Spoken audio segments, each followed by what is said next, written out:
Gauthier Boucher, bonjour. Bonjour. Comment se passent les élections européennes en Loire-Atlantique? Pour le Front National, ça se passe plutôt bien parce que finalement on part de loin. On était à 3% des suffrages exprimés en 2009. Et là, avec les sondages nationaux qui nous placent en tête, peut-être pas dans l'Ouest, mais en tout cas en tête au niveau national, on est très confiant.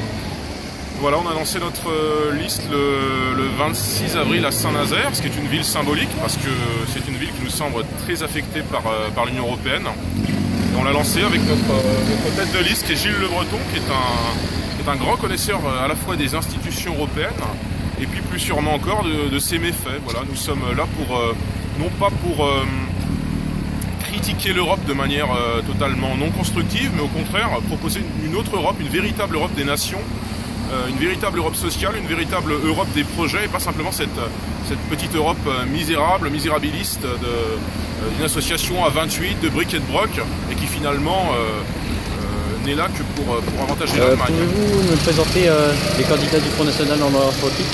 Oui, bien sûr. Alors on a deux candidats aux élections européennes en Loire-Atlantique pour le FN, en sachant que c'est un petit peu difficile parce que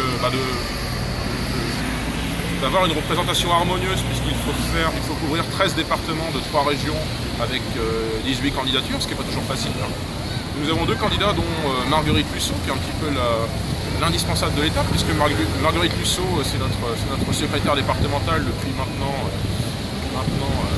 3 ou 4 ans, 5 ans même. Et c'est celle qui fait vivre le Front National véritablement dans le 44. Sans elle, le Front National serait beaucoup moins implanté, beaucoup moins apprécié, je pense, dans ce département, qui est quand même une terre de conquête pour les idées nationales. Donc nous lui devons beaucoup, c'est légitime qu'elle soit sur la liste. Et puis, je pense, récompense pour le travail d'implantation à Saint-Nazaire, ce qui est une ville ouvrière, une ville qu'on nous dit de gauche, mais qui pourtant vote FN maintenant à près de 14%. Et bien Jean-Claude Blanchard, qui est 7e sur la liste de Gilles Le Breton.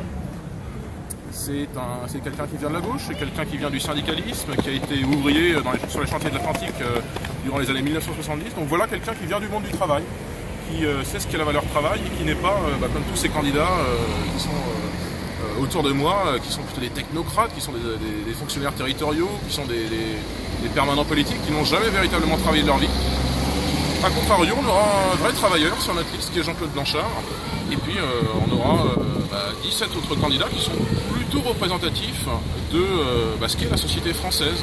Les candidats du Front National, c'est un petit peu leur avantage décisif sur les autres, c'est qu'ils sont des Français qui souffrent, des Français qui travaillent, des Français qui savent ce que sont véritablement les problèmes des Français et qui n'en parlent pas sans les connaître.